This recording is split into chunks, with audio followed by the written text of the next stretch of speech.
Whole மட்டும் போட்டேன், எல்லா சைடும் ஆணி வச்சு இறுக்கிட்டேன்.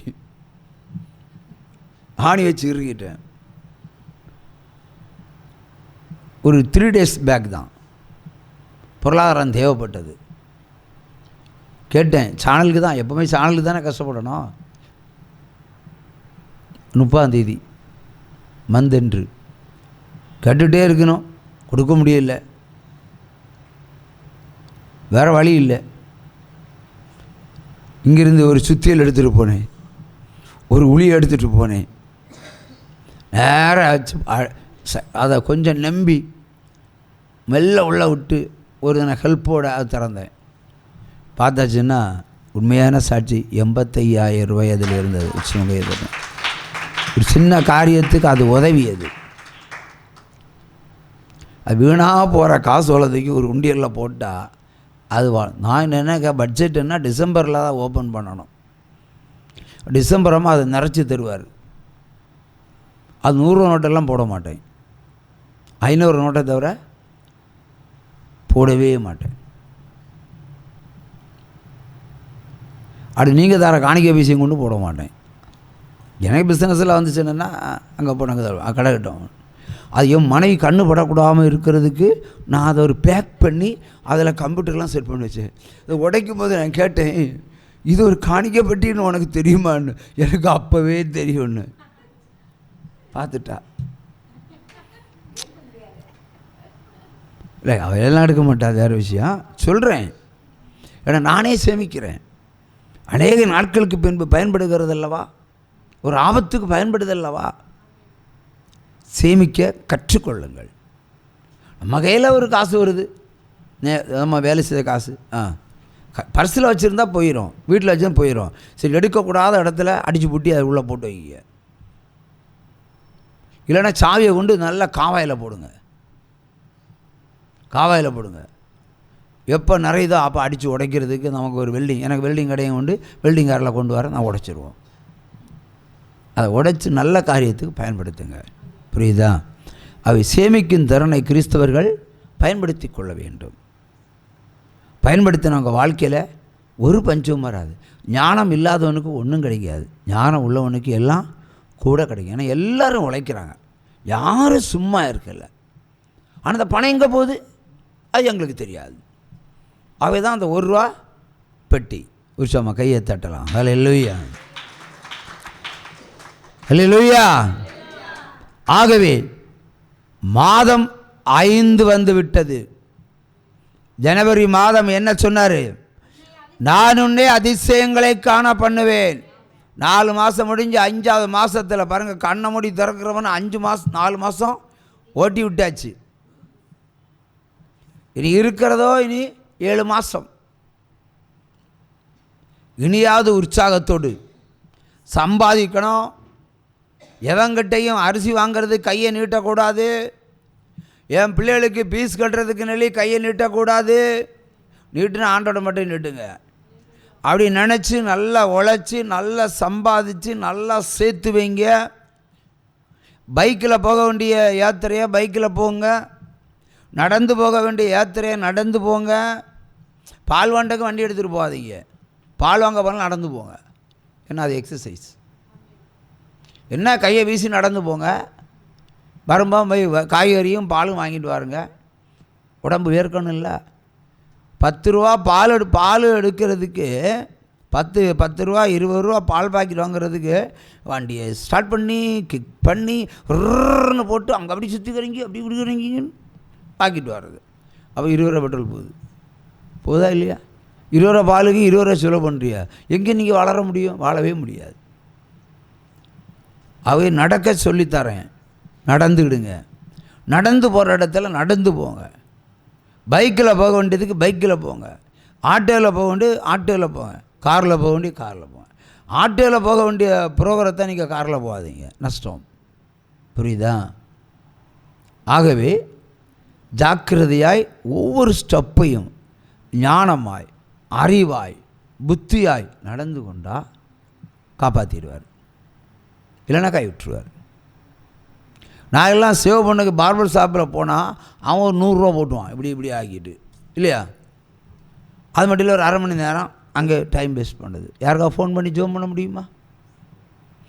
இன்னும் வெளியே சொல்லக்கூடாது, ஒரு அனுபவ சாட்சி சொல்கிறேன். அந்த ரேஷர் நான் 12 ரூபாய்க்கு வாங்கினது, ஒரு பிளாஸ்டிக் ரேஷர். வாங்கியே 20 வருஷம் ஆச்சு. ஒரு முறை அந்த ரேஷரை காணலை. என் பொண்டாட்டியை தீயை கொளுத்தி விடுற மாதிரி நான் பேசுகிறேன். இங்கே இருந்த ரேஷரை இங்கே வார சோபா பொண்ணு தான் எடுத்துகிட்டு போயிருப்பா. இப்படியே சொன்னேன். எளிமையில் இல்லை சோபா, எளிமையில் இல்லை. ஏன்னா இவ தான் அடிக்கடியில் உரிமையாக வருவா, உட்காரு. இங்கே இருந்தால் பொருளை காணலை. எனக்கு நான் வைத்திருந்த இடத்துல எனக்கு ரேஷன், நாம ரேஷன் கடையில் அங்கே போய் சேவ் கடையில் சேவ் பண்ணிட்டு வந்துடலாம்ல, டைமிங் ஆகுதில்ல. எனக்கு தேடி பிடிச்சி ரொம்ப டோஸ் விட்டோம். உடா அப்பாவி பெண்ணை அப்படியெல்லாம் திட்டாதீங்க. ஏன்னா அவள் எடுத்து குப்பையில் போட்டுருவா. பிரச்சனையாக தான், எடுத்து வீட்டுக்கு கொண்டு போக மாட்டா, எடுத்து குப்பையில் போட்டுருவா. இன்றைக்கி ஒரு டோஸ் விட்டேன், அவளுக்கு குப்பையில் போட்டுருவா. பிறகு பார்த்தா ஒரு வாரம் தாண்டி இவ தான் எடுத்துகிட்டு வரா. அது நீங்கள் இங்கே தான் வச்சுருக்கீங்க, மறந்து வச்சுருக்கீங்க. அது ஒரு ரேசரை வச்சு இத்தனை வருஷம் ஓட்டியிருக்கிறேன். அது உடையும் வரைக்கும் நான் அதைத்தான் பயன்படுத்துவேன். லாபம் சம்பாதிக்கிற வழிகள். அப்புறம் இன்னும் என் பொண்டாட்டி கூட விட்டேன். இந்த கிருதம் எல்லாம் நம்ம எல்லோரும் ஃபேமிலியானனால சொல்கிறேன். கிருதம் எல்லாம் கொஞ்சம் வெள்ளை முடி தெரிஞ்சது, வெள்ளை. அப்போ நான் போன வாரம் டச் பண்ண அந்த பவுடர் எங்கேன்னு பார்த்தா இவன் எடுத்து குப்பை தொட்டியில் போட்டிருக்கா. என் கடையில் நிறைய இருக்குது. நான் அதைத்தான் தடுறேன். நான் கொஞ்சம் தான் யூஸ் பண்ணேன், மீதியை பத்திரமா வச்சுருந்தேன். வேஸ்ட்டு நினச்சி நீ ஏன் குப்பையில் போட்டேன்? அதை இப்போ எடுத்து வா. கோபத்தை காட்டணும், கோபத்தை காட்ட வேண்டியதில் காட்டணும். நான் அதை வச்சு இன்னும் 2 வாரம் ஓட்டிடுவேன். எனக்கு மொத்தம் வெள்ளை கிடையாது, சின்ன சின்ன வெள்ளை. அந்த லைட்டாக டச் பண்ணி எங்கே விட்டுருவோம், அவ்வளோதான். நான் உண்மையை தான் சொல்கிறேன். அதுக்கு செம்ம டோஸ் விட்டேன். அது காலின்னு நினச்சி தான் தூக்கி போட்டேன்னு, காலின்னு நினச்சி தூக்கி போட்டேன்னு. அது எப்படி போடலாம்? ஆகவே எல்லா விதத்திலும் ஞானமாக நடந்து கொள்ளுங்க. ஏன்னா கர்த்தர் உங்களை வச்சு சம்பாதிக்கிறார் இல்லையா? இப்போ நீங்கள் 1000 ரூபா சம்பாதிக்கிறேன்னு நீங்கள் சம்பாதிக்கலை. டிசென்ட்ரி வச்சா உங்களால் முடியுமா? வேலைக்கு போக முடியுமா? இன்னொரு இடத்துல வேலைக்கு போக முடியுமா? டிசென்ட்ரி வச்சா படிக்க போக முடியுமா? ஒன்றும் பண்ண முடியாது. அவர் தன்னுடைய பலத்தை உங்களுக்கு கிருபையாய் கொடுத்து சம்பாதிக்க வைக்கிறார். அது அவர் சம்பாதிச்ச காசு. குடிச்சு அழிக்காதீங்க, வீணாக செலவு பண்ணாதீங்க. யோசித்து நல்லா சாப்பிடுங்க, தப்பு கிடையாது. போல சாப்பிடுமா சாப்பிடுங்க, அதில் மட்டும் நீங்கள் தடை போடாதீங்க. ஆனால் சொந்தமாக சமைச்சு சாப்பிடுங்க. எவனோ ஒருத்தன் சாப்பாடை கொண்டு நீங்கள் சாப்பிடாதீங்க. நான் ஒரு ஹோட்டல் நடத்தினேன் 23 வருஷத்துக்கு முன்னாடி. இந்த மஞ்சால மூடிலேருந்து ஒரு கேரளா குக்கிங் மாஸ்டர் வந்தார். அப்போ இங்கே ஒரு ஓட்டு கட்டுறோம், அது சைடு சின்ன இடம்தான். நான் ஊழியக்காரன் ஆகிறது முன்னாடி தொடங்கின இடம். நல்லா சமையல் பண்ணுவான், நல்லா சமையல் பண்ணுவான். ஒரு முறை சமையல் கட்டில் எட்டி பார்த்தேன். இப்படியே வலிச்சொடியா விட்டுட்டு இப்படி பேக்கில் துடைக்கிறான் ஸ்டைலாக.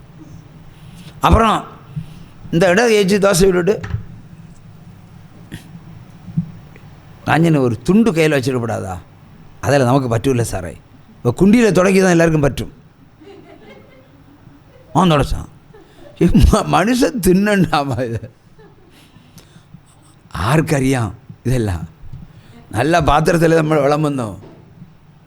இப்போ சமைக்கிற இடத்துல போய் பாருங்கள், உங்களுக்கு ஒரு தோசையும் ஒரு இட்லியும் வாங்கி சாப்பிட தோணாது. அவன் சட்டை போட மாட்டான். சட்டை போடல பிரச்சனை இல்லை, வேர்வையாக வலியும். நெருப்பில் நிற்கிறவன்ல கொட்டும், எல்லாமே வேற கொட்டும், எல்லாம் சாப்பாடில் தான் கொட்டும். அடுத்து சிக்கனை பொரிப்பான். எனக்கு எல்லாம் சமையல் அவன் தான் கற்று தான் சிக்கனை பொரிப்பான். என்ன பண்ணுவானன்னா, முதல்ல சிக்கனை அவிப்பான், தண்ணி வச்சு ரொம்ப குறைச்சி அவிப்பான். அவிச்சிட்டு உப்பு மாதிரிலாம் போட்டு வைப்பான். அப்புறம் தேங்காய் எண்ணெயில் தான் பொரிப்பான். எல்லாம் இங்கே மற்ற மாதிரி எண்ணெய் இல்லை, அவன் தேங்காய் எண்ணெயை போடுவான். போட்டுட்டு அந்த சிக்கனை அப்படி உள்ளே போட்டு டப்புன்னு தூக்கிடுவான். டப்புன்னு அது என்ன செய்யும், அந்த தேங்காய் எண்ணெய் ஸ்மெல். அதான் எங்கள் ஹோட்டலுக்கு ஸ்டைல். அன்னைக்கு நிறைய பேர் வாத்தியமாரெல்லாம் தரையில் உட்காந்து சாப்பிடணும், சீட்டு இல்லாமல். அடுத்து கொஞ்சம் தாண்டி போவேன், மறுபடியும் அதில் மீனை பொரிச்சிடுவான், அந்த எண்ணெயில் மீனை பொரிச்சிடுவான். மறுபடியும் போவேன், மிச்சம் அந்த பீஃப் அதில் போட்டுட்டு நல்லா தக்காளியும் பச்சை மிளகாலாம் போட்டு கிச்சு கிச்சுன்னு ஆக்கி தருவான். தின்னக்கு டேஸ்ட்டாக இருக்கும். ஒரே எண்ணெயில் எத்தனை பொருளை சமைக்கிறான் பாருங்கள். வேஸ்ட் எண்ணெயில் சமைச்சு தான் உங்களுக்கு கொட்டுறது. எல்லா நோயும் உங்களுக்கு வந்து சேரும், எந்த சந்தேகமும் வேண்டாம். ஹோட்டல் சாப்பாடை விரும்புகிறவங்க, ஏன் உங்களுக்கு ஒரு சமையல் பண்ணுறது உங்களுக்கு திராணி இல்லையா? உங்களுக்கு உங்கள் வீட்டுக்காரர் உங்கள் கையால் சமைச்சு கொடுக்கணும். பண்ண என்ன, நல்ல ஒரு முறை யூஸ் பண்ண என்ன மறுமுறை யூஸ் பண்ணக்கூடாது. ஹோட்டலில் அப்படி இல்லை, அவன் லாபம் பார்க்கறது கச்சவடம் நடத்துகிறான். உங்களுக்கு சாப்பாடு தரதுக்கு இல்லை, அவன் பிழைக்கிறதுக்கு உங்களுக்கு சாப்பாடாக போடுறான். எப்படி நரக சாப்பாடு. சோறு வைப்பான், அதில் இவ்வளோ சோடா உப்பையும் போட்டுருவான். சோறில் எவனாவது உப்பு போடுவானா? சோறில் கூட உப்பு போட்டு சமைக்கக்கூடாது, சோறில் உப்பு போட்டு சமைக்கக்கூடாது. இவன் சோறில் சோடா போய் போட்டுருவான். வாங்கி சாப்பாடை வச்சாச்சு, பிளேட்டில் வச்சாச்சு, பாதி தட்டுனதை அவன் யோசிப்பான், முகத்தை பார்ப்பான், தட்டணுமா தட்டண்டாமா, தட்டணுமா தட்டண்டாமா, கொடுக்குற 100 ரூபாய் என்ன வைப்போம், அவன் யோசிக்கிறான். சரி பரவாயில்ல பாதி போதும் முன்னு சொல்லிவிட்டு பாதியை கொண்டு போயிடுவான். நீ 2 உருளை உருட்டி உள்ளே போடக்குன்ன சாப்பாடு இங்கே வந்து நிற்கும், உனக்கு வயிறு நிறைஞ்சிரும். ஏன்னா சோடா உப்பு செய்கிற வேலை. மொத்த சாப்பாடு அவனால் சாப்பிட முடியாது. விஷத்தை போட்டு உங்களுக்கு தரான், அவன் சம்பாதிக்கிறான். என் சோடாப்பெல்லாம் சொந்த சாப்பாடை சமைங்க, நல்ல வெஜிடபிள் காய்கறியெல்லாம் வாங்கி சமைச்சு கொடுங்க, நல்ல ஃபிஷ்ஷு நல்ல இறைச்சி வாங்கி கொடுங்க, திருப்தியாக சாப்பிடுங்க. அதில் இன்னும் சந்தேகப்பட மாட்டார் ஆண்டவர்.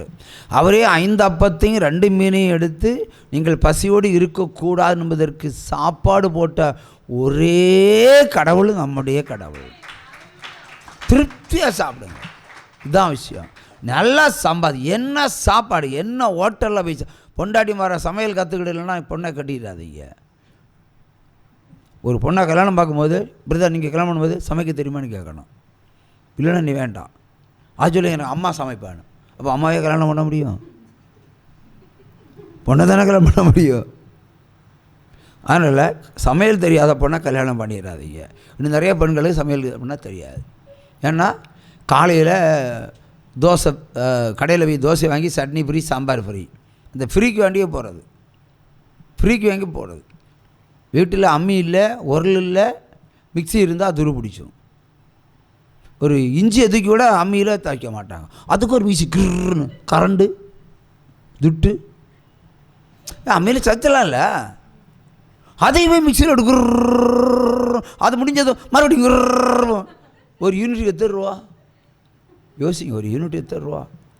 புருஷனை நீங்கள் உறிஞ்சி திங்குறீங்க, நீங்கள் உறிஞ்சி திங்குறீங்க. அவர்கிட்ட கேட்பான், 1 கிலோ பாத்திரம் என்ன விலை பிரதர்? 470 வந்துருச்சு. நீங்கள் என்ன விலைக்கு விற்பீங்க? 1 கிலோ பாத்திரம் விற்றா இருக்கட்டும், பழச லாபத்தை நம்ம சொல்லக்கூடாது, நம்ம பிஸ்னஸ் ஆகும்.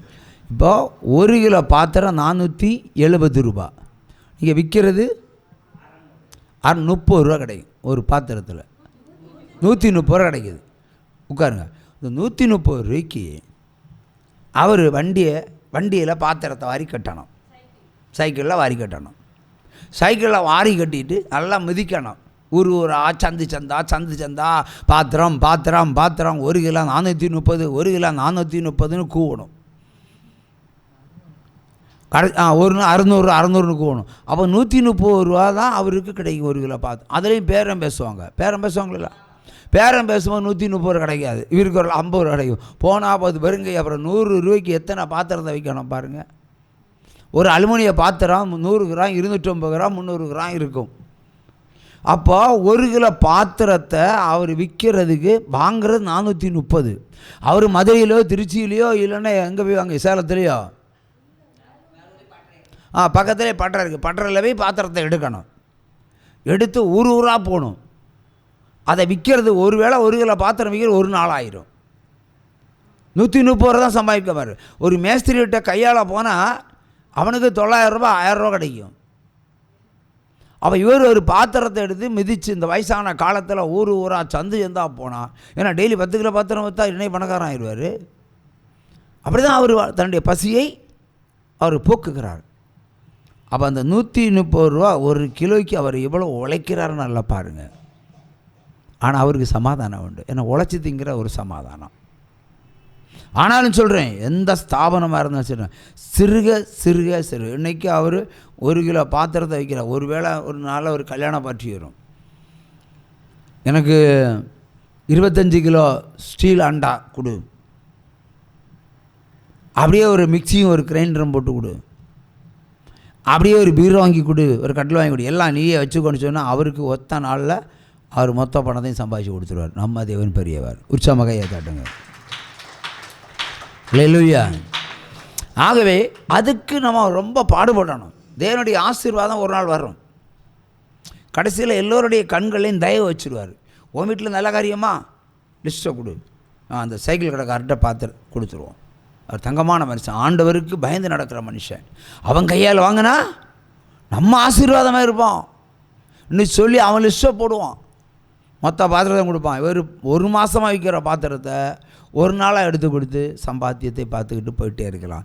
தேவனால் கூடாத காரியம் ஒன்றுமில்லை, நான் உன்னை அதிசயங்களை காண பண்ணுகிற தேவனும். இப்படி ஒவ்வொரு காரியத்திலும் தேவன் அதிசயங்களை செய்வார். ஆகவே தேவனுடைய காரியங்களில் ஒழுக்கவும் வசனத்துக்கு செவி கொடுத்தலும் பின்பற்றுதலும் மிகவும் அவசியம்.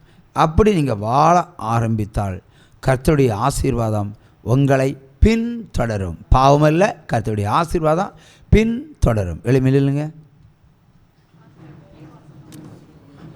என்ன வசனம் சொல்லுங்க. தேவனுடைய வார்த்தையானது